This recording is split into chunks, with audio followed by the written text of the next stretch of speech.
नमस्कार, मैं हूं संजय शर्मा। आप देख रहे हैं 4 PM news network. Amethi, Raebareli, Rahul Gandhi, Kishori Lal Sharma, ये लगातार पिछले 48 घंटे से हर चैनल की, हर जगह की सुर्खियां हैं। लेकिन क्या कोई कांग्रेस की और रणनीति काम कर रही थी? और मैं जितना अमेठी में घूमा हूँ, देखा हूँ, मैंने पिछले 6 महीनों में सबसे ज्यादा अमेठी का दौरा किया है। वहां रात को रुका हूँ, गांव गांव में घूमा हूँ। मैं ये बात दावे के संग कह सकता हूँ कि स्मृति ईरानी के प्रति बहुत ज्यादा गुस्सा है, बहुत ज्यादा नाराजगी है। किशोरी लाल शर्मा कांग्रेस, सोनिया गांधी के से भी पहले से कांग्रेस के संग रहे हैं और गांधी परिवार के सबसे वफादार थे। एक टाइम में अमेठी और फिर रायबरेली दोनों जगह का प्रबंधन संभालते थे। बच्चे बच्चे को नाम से जानते हैं किशोरी लाल शर्मा। अमेठी की एक एक गलियों को जानते हैं। तो अगर प्रियंका गांधी ने मोर्चा संभाला, जहां तक मेरे सूत्र बता रहे हैं कि 5 तारीख से परमानेंट प्रियंका गांधी अमेठी रायबरेली दोनों सीट देखेंगी। अगर किशोरी लाल शर्मा की कमान प्रियंका गांधी ने संभाल ली और किशोरी लाल शर्मा ने अगर स्मृति ईरानी को हरा दिया, तो गांधी परिवार बड़े शान के साथ कहेगा कि हमारे तो निजी सचिव जो थे, उन्होंने स्मृति ईरानी को हरा दिया। और वो हार भी गए, किशोरी लाल शर्मा हार भी गए, तो बहुत बड़ा मुद्दा बनेगा नहीं। लेकिन स्मृति ईरानी चुनाव में फंस सकती हैं अगर प्रियंका गांधी ने कमान संभाली अमेठी में। क्या होगा खेल?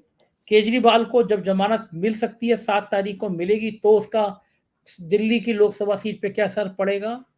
और उत्तर प्रदेश में बीजेपी कम क्यों हो रही है? इन तमाम मुद्दों पर हमने अभय दुबे जी से बात करी। अभय दुबे जी आप जानते हैं, देश के जाने वाले पत्रकार हैं।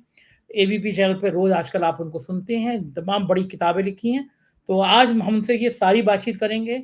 चलते हैं अभय जी के पास। उससे पहले एक रिक्वेस्ट है, चैनल को ज्वाइन नहीं किया है तो नीचे ज्वाइन बटन है, ज्वाइन करिएगा, सब्सक्राइब करिएगा, अपना साथ बनाए रखिएगा। चलते हैं अभय जी के पास।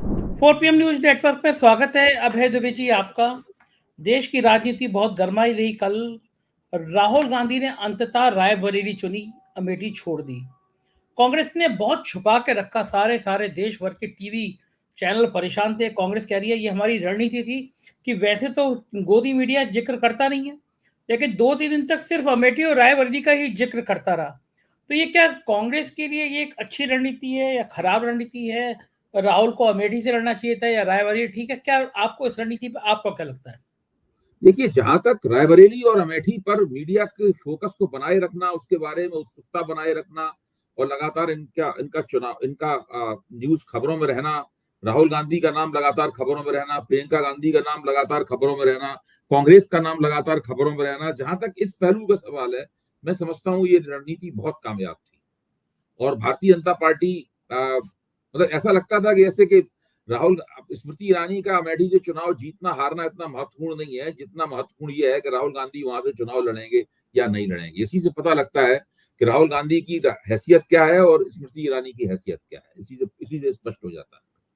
लेकिन बाद में, और जैसा कि अब लग रहा है कि पहले से ही वो लोग इस बात की तैयारी कर रहे थे कि राहुल गांधी अब रायबरेली से लड़ेंगे और प्रियंका गांधी कहीं से नहीं लड़ेंगी और वहां से किशोरी लाल शर्मा लड़ेंगे अमेठी से। जहां तक इसका सवाल है, तो इसके बारे में 2-3 बातें कही जा रही हैं। एक बात ये कही जा रही है कि राहुल गांधी रायबरेली से आसानी जीत जाएंगे और अपनी माँ से भी ज्यादा, पिछली बार वो 1.5 लाख वोटों से जीती थी, हो सकता है राहुल गांधी 2 लाख वोटों से या 2.5 लाख वोटों से वहां जीत जाए। साथ में ये भी कहा जा रहा है कि जब वो जीत जाएंगे तो फिर वो रायबरेली से सांसद बने रहेंगे और वायनाड छोड़ देंगे, वहां से प्रियंका गांधी लड़ेंगी, वो भी वहां से चुनाव जीतकर वो भी संसद में पहुंच जाएंगी। ये बात भी कही जा रही है। तो इस लिहाज से देखा जाए, एक भाई बहन दोनों सांसद हो जाएंगे और इधर सांप भी मरेगा, लाठी भी नहीं टूटेगी। लेकिन मैं इसको दूसरे तरह से देखता हूँ। मैं देखता हूं कि आपको याद कीजिए कि अरविंद केजरीवाल राजनीति में आए, उन्होंने दिल्ली की राजनीति में अपनी चुनौती फेंकी, तो वो कहीं से भी चुनाव लड़ सकते थे, जहां से चाहते। आम आदमी पार्टी खुद ही टिकट दे रही थी लोगों को, तो उन्हें खुद ही तय करना था मैं किस निर्वाचन क्षेत्र से लड़ना है। लेकिन उन्होंने नई दिल्ली का वो निर्वाचन क्षेत्र चुना जहां से शीला दीक्षित चुनी जाती। शीला दीक्षित 15 साल से मुख्यमंत्री थी और कोई नहीं कह सकता था कि वो दिल्ली में अलोकप्रिय मुख्यमंत्री है। शीला दीक्षित की दिल्ली में बहुत मान्यता थी। और शीला दीक्षित ने कहा था, अरविंद केजरीवाल ने उनके खिलाफ उम्मीदवारी की कि अब इनकी कहानी आज के बाद से खत्म हो गई। लेकिन नतीजा क्या निकला? अरविंद ने शीला दीक्षित को चुनाव हरा दिया और शीला दीक्षित की कहानी वहां से खत्म हो गई। इसके बाद अरविंद ने बनारस से पर्चा भरा लोकसभा चुनाव में, अरविंद प्रधानमंत्री के खिलाफ, होने वाले प्रधानमंत्री के खिलाफ। और वहां पर वो छोटा मोटा चुनाव नहीं लड़े, उनको 1.5 लाख से ज्यादा वोट प्राप्त हुआ। वो प्रधानमंत्री के बाद दूसरे नंबर पर रहे, कांग्रेस के अजय राय अरविंद केजरीवाल से पीछे रहे। और खुद भाजपा वालों ने तारीफ की कि आम आदमी पार्टी ने क्या शानदार मुहिम वहां चलाई, तमाम नौजवान लोग वहां पहुंच गए और वहां पर जूझ गए बनारस की गलियों में जाकर। देखिए, ये होता है जुझारू पर, इससे बनती है आपकी छवि, इससे पता लगता है कि आप किस स्तर के खिलाड़ी हैं, कितने कितने बड़े हाई जंपर हैं आप, इससे पता लगता है। राहुल गांधी अगर अमेठी से लड़ते तो वो क्या खोते, मैं ये जानना चाहता हूँ। मेरा तर्क ये है, मैं पूछना ही चाहता हूँ अपने कांग्रेसी मित्रों से कि राहुल जो और की जो कांग्रेसी तथाकथित रणनीति के प्रशंसक हैं, उनसे पूछना चाहता हूँ, आखिरकार वो खोते क्या। वायनाड से उनका चुना जाना लगभग तय है, अभी तक वो वायनाड से ही सांसद थे, दोबारा फिर सांसद बन जाते वायनाड से। अगर वो अमेठी से लड़ते, जैसी वहां से खबरें आ रही थी, राहुल गांधी के लिए अमेठी में बहुत बड़ा समर्थन उमड़ रहा था। मुझे तो लगने लगा था कि अगर इन्होंने वहां से पर्चा भर दिया तो स्मृति ईरानी के लिए चुनाव जीतना बहुत मुश्किल हो जाएगा। पिछली बार भी वो केवल 55,000 वोटों से वहां से आ रहे। 55,000 की लीड कोई लीड नहीं होती है। तो और सब कुछ इनके पास पाने के लिए था, ये अपना हिसाब भी वहां से बराबर कर सकते थे, जवाब भी बहुत कड़ा दे सकते थे भाजपा को। उत्तर प्रदेश में इनके पूरे एक बहुत बड़ा उछाल मतलब आता कांग्रेस की चुनावी मुहिम में। और प्रियंका गांधी अगर रायबरेली से लड़ती तो उनका जीतना वहां से तय था। अगर राहुल गांधी का जीतना तय है तो प्रियंका गांधी का जीतना वहां से क्यों तय नहीं था, क्यों तय नहीं है, वहां जीतना तय था। तो मैं ही कह रहा हूँ, भाई बहन उस हालत में भी, चाहे वो वायनाड से जीतते चाहे वो अमेठी से जीतते, उस हाल में भी दोनों संसद में पहुंचते। और कांग्रेस के राहुल गांधी के मुकुट में एक नई कलगी लगती और सब लोग कहते हैं कि ये केवल भारत जोड़ो यात्रा करने वाला पदयात्री ही नहीं है, बल्कि एक चुनावी योद्धा भी है। तो ये एक बहुत बड़ी बात होती। लेकिन खैर, मैं अब इस बात पे ज्यादा जोर नहीं दूंगा। इसी पे मेरा सवाल ये है कि कांग्रेस हाँ। के लोगों को ये लग रहा था कि अगर वो अमेठी से लड़ते हैं, फिर मोदी जी, शाह साहब, सब पूरी बीजेपी वहां पे जुट जाती है और राहुल की घेराबंदी करती है। तो राहुल जो पूरे देश में रैलियां कर रहे हैं, घूम रहे हैं, फिर वो फंस जाते, फिर उनको वहां रहना पड़ता, वहां काम करना पड़ता, और नतीजा ये होता कि पूरे देश में जो उनका एक एम्पायर है वो खड़ा नहीं हो पाता और इतनी प्रचार नहीं कर पाते वो। भाई, तो रायबरेली से तो चुनाव वो लड़ ही रहे हैं। क्या आप समझते हैं कि भाजपा रायबरेली से राहुल को हराने में कोई कमी छोड़ेगी? क्या प्रधानमंत्री अगर राहुल के खिलाफ प्रचार नहीं करेंगे? क्या अमित शाह वहां पे खुद बैठ के वहां पर अपने जितने भी घोड़े हैं उनको नहीं खोल देंगे? क्या वहां पर क्या वहां पूरी कोशिश नहीं की जाएगी कि कांग्रेस का पूर्व कार्यकर्ता राहुल गांधी के खिलाफ खड़ा किया गया है? वो तो नाम मात्र का उम्मीदवार है। राहुल गांधी को भाजपा रायबरेली में भी फंसा सकती है। भाजपा की जो कार्यनीति है, जिस तरीके से वो लोग काम करते हैं, और अब तो राहुल गांधी ने उनको अपने आप को एक तरह का टारगेट बना के, एक तरह का मतलब निशाना बना के, लक्ष्य बना के उनको भेंट कर दिया है कि आइए हमें फंसाइए। भाई, कम से कम राहुल गांधी को 2-3 दिन तो अभी रायबरेली में भी प्रचार करना पड़ेगा अपना। बिल्कुल करना पड़ेगा। जवाहरलाल नेहरू तो है नहीं कि भाई हम फूलपुर नहीं जाएंगे प्रचार करने के लिए, केवल पर्चा भरने के लिए जाएंगे। क्या ऐसा है कि रायबरेली में आज राहुल गांधी ने पर्चा भरा तो वो दोबारा रायबरेली नहीं आएंगे? आएंगे आना पड़ेगा। 4-5 दिन काम करना पड़ेगा रायबरेली में। अगर नहीं आएंगे तो हार जाएंगे चुनाव रायबरेली से।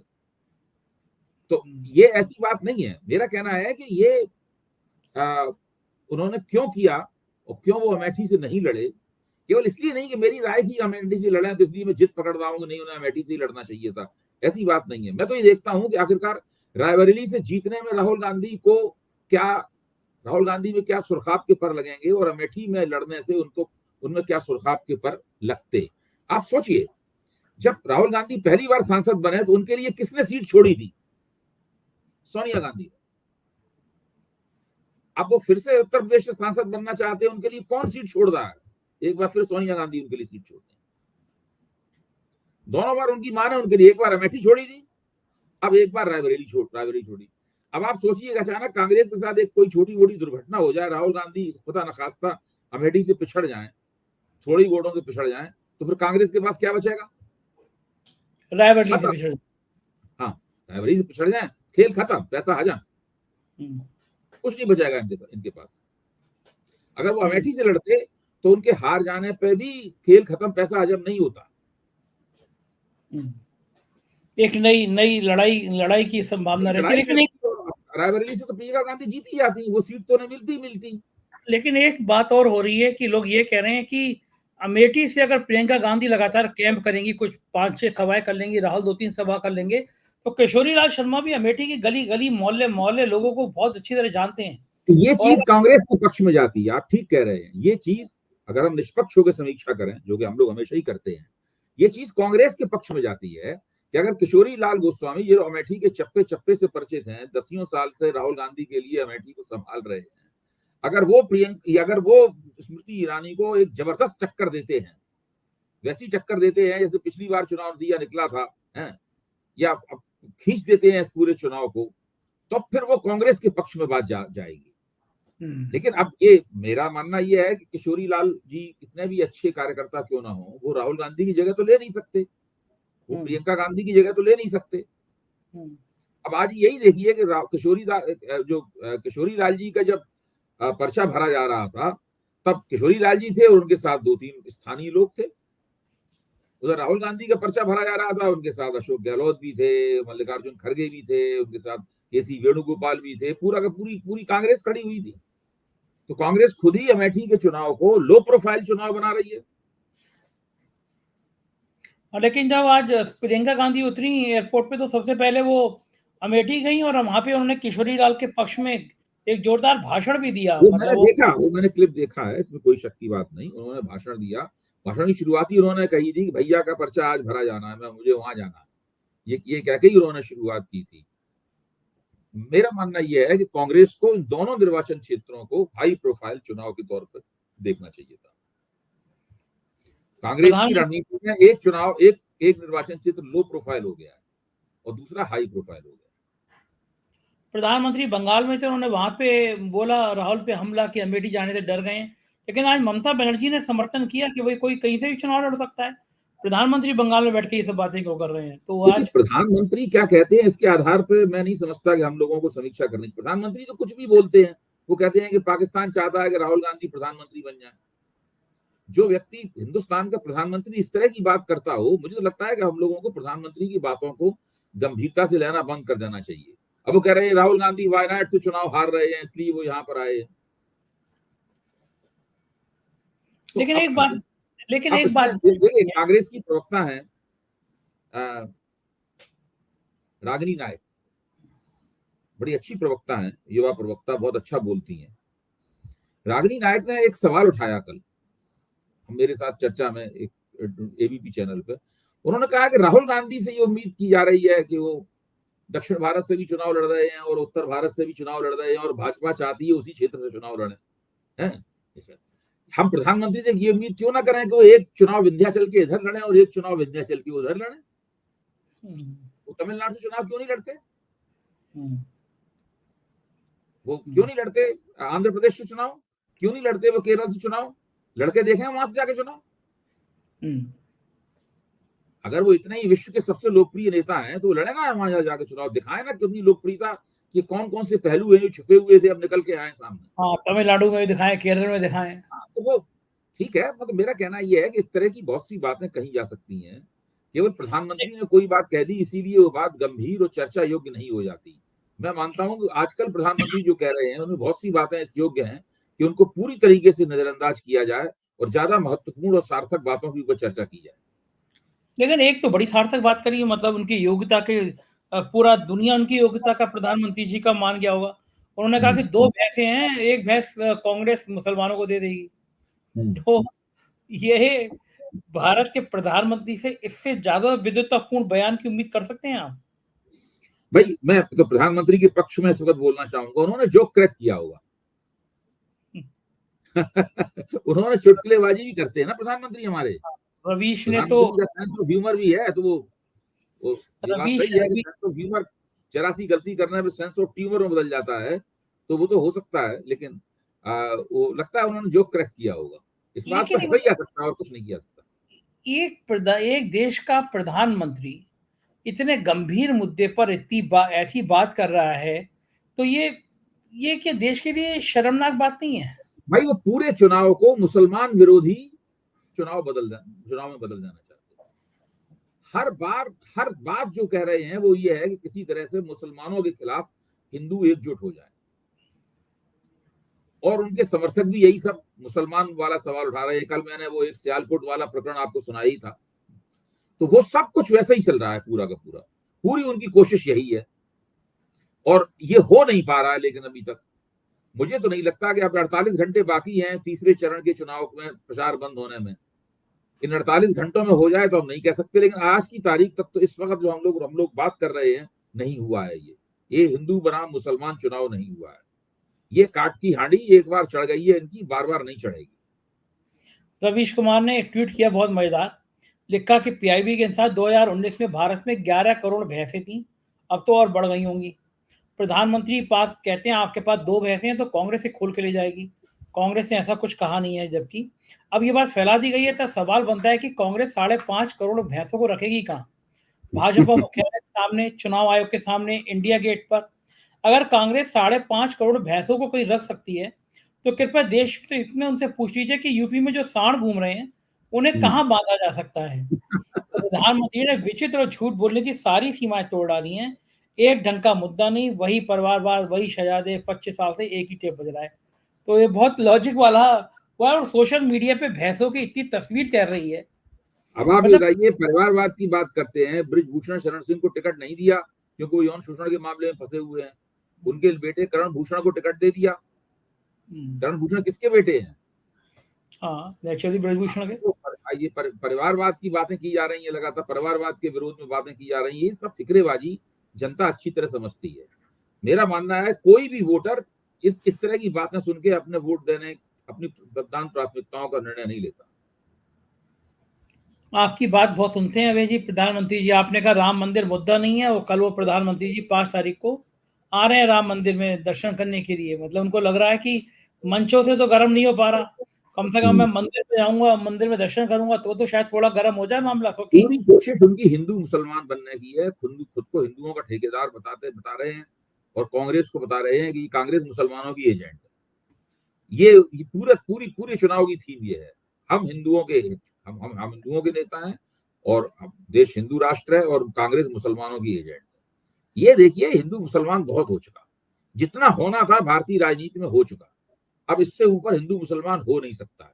अब इस आधार पर नरेंद्र मोदी को वोट नहीं मिलेंगे। उनको वोट जो मिलना है वो जरूर मिलेंगे वोट। मैं ये नहीं मानता हूं कि वो कोई बहुत ज्यादा कमजोर हो गए हैं या भाजपा बहुत ज्यादा कमजोर। जो वोट उन्हें मिलने हैं जरूर मिलेंगे, लेकिन इस आधार पर नहीं मिलेंगे वोट। उन्हें हिंदू मुसलमान करने के आधार पर वोट प्राप्त नहीं होंगे, उन्हें परिवारवाद के खिलाफ बोलने के आधार पर वोट प्राप्त नहीं होंगे।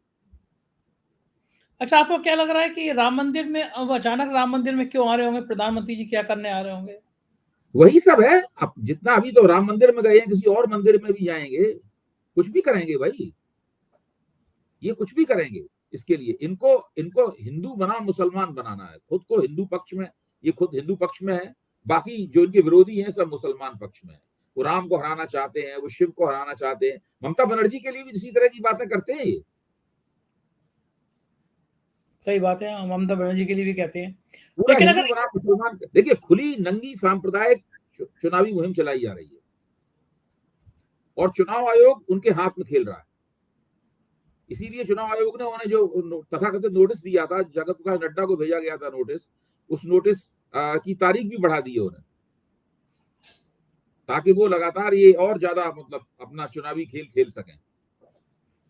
अच्छा, मुझे क्या लगता है कि मान लीजिए अगर देश ऐसे 2 चरणों में नहीं फंसा है हिंदू मुसलमान के जाल में, अगर मान लीजिए तीसरे चरण और चौथे चरण में भी नहीं चल पाता है हिंदू मुसलमान का कार्ड, तो भारतीय जनता पार्टी को क्या वास्तव में बहुत ज्यादा परेशानी हो जाएगी? देखिए, तीसरे चरण से ही स्पष्ट हो जाएगा, चौथे चरण का इंतजार नहीं करना पड़ेगा। तीसरे चरण से जो अंदाजा निकलेगा उसी से स्पष्ट हो जाएगा कि दूसरे चरण से तीसरा चरण कितना भिन्न है और अन्य चरण कितने भिन्न रहेंगे। उसके आधार पर हम लोग कमोवेश एक ऐसे निर्णय पर पहुंच जाएंगे जो तकरीबन सही होगा। इस बीच में आज सुप्रीम कोर्ट में कल सुनवाई हुई, और केजरीवाल की उन्होंने पूछा कि मुकदमा तो लंबा चलेगा, अंतरिम जमानत पे उन्होंने कहा ईडी को कि 7 तारीख को आइए और बात करिएगा, शर्त बताइएगा कि अंतरिम जमानत। तो संकेत तो लग रहे हैं कि शायद 7 तारीख को अरविंद केजरीवाल की जमानत हो जाए। अगर अरविंद केजरीवाल की जमानत हो जाती है, बाहर आते हैं, तो दिल्ली की खास तौर से 7 लोकसभा सीट पे क्या असर पड़ेगा? देखिए, दिल्ली की सीट नहीं, मैं मानता हूं कि ये एक तरह का एक प्रतीकात्मक रूप से एक बहुत बड़ी जीत होगी, क्योंकि उनके वकील का सिंघवी साहब का लगातार तर्क यही रहता है, अभिषेक मनु सिंघवी का, कि ये अरविंद केजरीवाल को चुनाव प्रचार करने से रोकने के लिए उन्हें गिरफ्तारी की गई। एक तरह से ये कोर्ट ये तर्क मान लेगा कि चुनाव प्रचार रोकने के लिए गिरफ्तारी की गई, इसीलिए वो जमानत देगा कि आइए आप चुनाव प्रचार कीजिए। तो इससे पूरे विपक्ष की जो मुहिम है उसको एक नया उछाल प्राप्त होगा, और दिल्ली में तो बहुत इसका फायदा, अरविंद केजरीवाल जहां जहां जाएंगे उनका बड़े जबरदस्त स्वागत होंगे, बड़ी भीड़ उमड़ेगी उन्हें आशीर्वाद देने के लिए और मिलने के लिए। दिल्ली में वैसे भी बहुत ही ज्यादा वो लोकप्रिय है, उनसे लोकप्रिय नेता दिल्ली में कोई है नहीं अरविंद केजरीवाल से।